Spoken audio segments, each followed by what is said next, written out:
നീ ഇവിടെ ഉണ്ടായിരുന്നാ? ഓ ഇത് ഞായറാഴ്ചയിലാണോ? പോണ്ട. നീ ഇവിടെ കാണുമല്ലേ? അയ്യോ അല്ലണ്ണ, എനിക്ക് സൈറ്റിൽ പോകണം. പോയാൽ നിന്നെ നീ കിട്ടൂല. എവിടെ? അണ്ണാ 1 മണിക്കൂർ വരുവണ്ണ. കാര്യം പറ.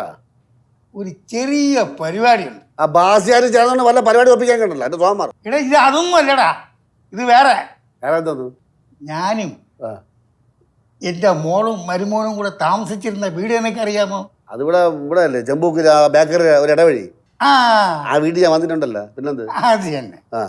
ഞാൻ ഇപ്പം അങ്ങോട്ട് പോയപ്പം എൻ്റെ വീട്ടിൻ്റെ അടുത്തുനിന്ന് ഒരു 5ഓ 6ഓ വീട് താമസിക്കുന്ന ഒരു പാർട്ടിയെ കണ്ട്. അവൻ്റെ പേര് നാക്കിനെ തുമ്പിങ്ങനെ എന്ത്. അതവിടെ ഇരിക്കട്ടെ, നിങ്ങൾ കാര്യം പറ. അവനെ കണ്ട്. അപ്പം ഞാനും അവനോട്ട് കാര്യങ്ങളൊക്കെ സംസാരിച്ചു വന്ന കൂട്ടത്തിൽ അവന് നിന്റെ പ്രായം വരും. അല്ലല്ല, നിന്റെ പ്രായം ഉണ്ടാവും അറിഞ്ഞൂടാ. എങ്കിലും അവനെ കണ്ട അധികം പ്രായം തോന്നിക്കൂടെ?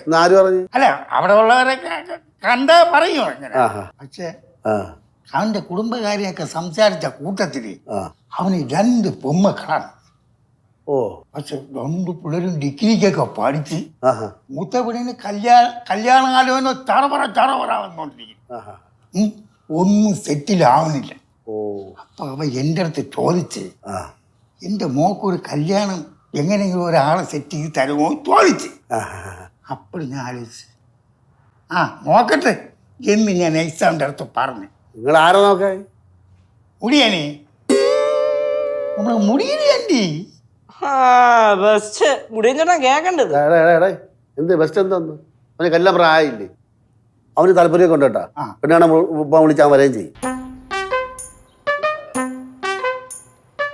എന്താണ് ഇങ്ങനെ നോക്കണത്?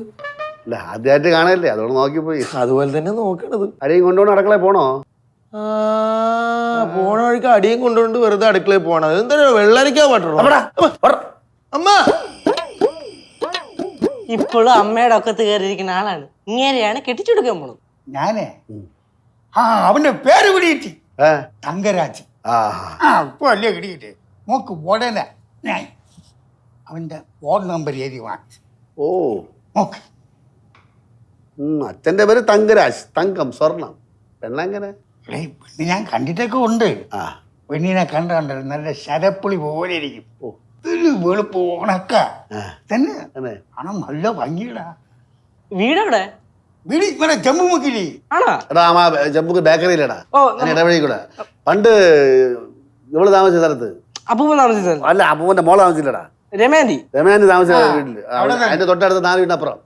നമുക്കൊരു കാര്യം ചെയ്യാം, നീ പോയിട്ട് പെട്ടെന്ന് വന്നാ മതി. നമുക്ക് ഉച്ച കഴിഞ്ഞ് നമുക്കൊന്ന് പോയി ഒന്ന് അന്വേഷിച്ചാല. അതെ, അതാകുമ്പോ ഇന്ന് ഇവിടെ ചിറ്റപ്പനുണ്ട്, ഞാനും ഫ്രീ ആണ്. നമുക്ക് മുടിയൻ ചേട്ടൻ നൈസിൽ കറക്കി എടുത്തോണ്ട് കൊണ്ടുപോവാ. പക്ഷേ കടമ്പകൾ ഒരുപാട് കിടക്കണം. കുഴപ്പമില്ല, നോക്കാം. പിന്നെ ഒരു കാര്യം, ഇത് അപ്പൂപ്പൻ പറഞ്ഞാണെന്നുള്ളത് പറഞ്ഞാൽ ഉറപ്പായിട്ട് അവിടുന്ന് മുടക്കുക. നിങ്ങൾ പറഞ്ഞെന്ന് പറയേയില്ല, കാരണം നിങ്ങൾ ഒരിക്കലും നല്ല കാര്യം ചെയ്യില്ലല്ലോ അല്ലേ? നിങ്ങൾ നല്ല കാര്യം ചെയ്യുമല്ലോ, അവർ അത് പറഞ്ഞ് മനസ്സിലാവൂല. അതാണ് ഞാൻ പറഞ്ഞത് പറയില്ല.